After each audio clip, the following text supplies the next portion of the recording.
Folks, gather around. We've got some exciting news to share.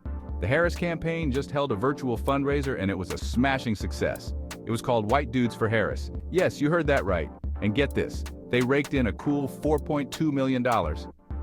That's a staggering amount for a virtual event. That's right, $4.2 million. Can you believe it?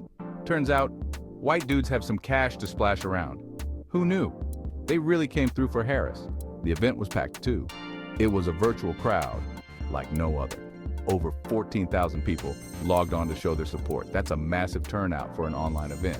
That's a whole lot of dudes, and they were all there for a good cause. Now, I know what you're thinking. White dudes for Harris? It sounds a bit unusual, doesn't it? Sounds a little specific, right? But there's a clever strategy behind it.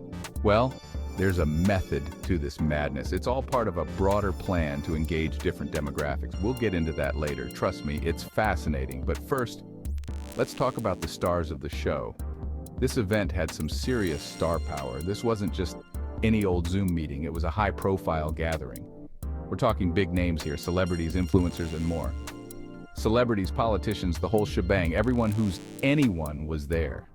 It was like the Oscars, but with less Botox and more talk about campaign finance reform. A truly unique event. The dude himself, Jeff Bridges, was there. He even donned his iconic sweater from The Big Lebowski, you know the one. He talked about the importance of unity and, not being a jerk. Classic dude wisdom. Then we had Transportation Secretary Pete Buttigieg, Mayor Pete. He was there with his husband Chasten. They talked about the importance of representation and fighting for equality. It was heartwarming, folks, truly heartwarming. And let's not forget about the musical performances. We had the Indigo Girls. Remember them? Closer to Fine? Instant classic. They played some tunes, got everyone feeling hopeful. It was a real hootenanny. Now back to the whole white dudes for Harris thing. Some folks are scratching their heads. Why single out white men, they ask?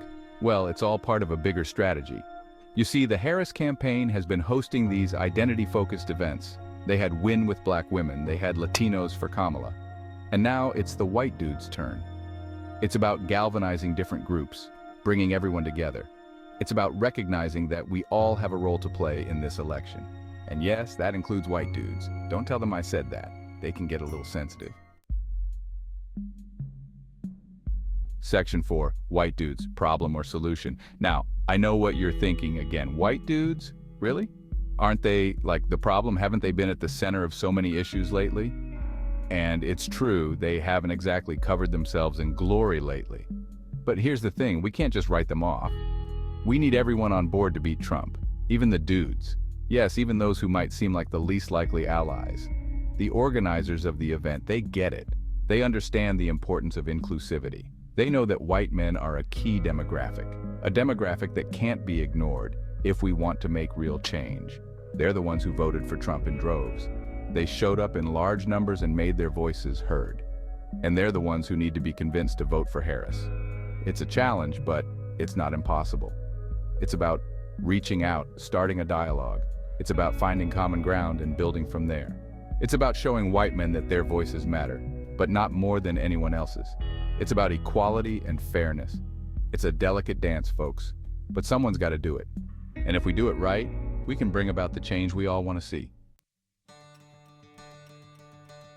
Section 5, Trump's Achilles heel. Think about it, Trump. He loves to divide people, he thrives on it. His entire political strategy is built on creating divisions and exploiting them. But what if we took that away from him? What if we showed him that unity is stronger than division?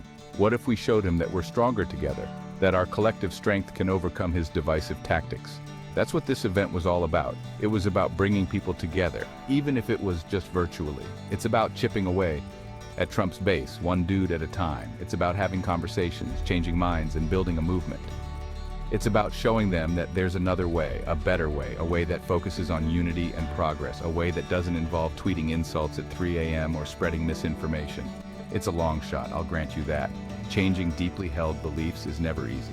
But hey, stranger things have happened. We've seen the impossible become possible before. Remember that time a reality TV star became president?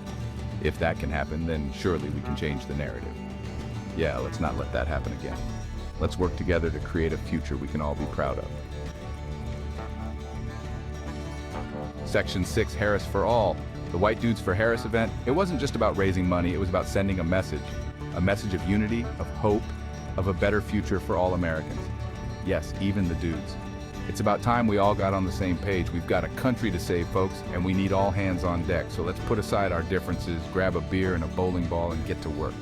The dude would want it that way.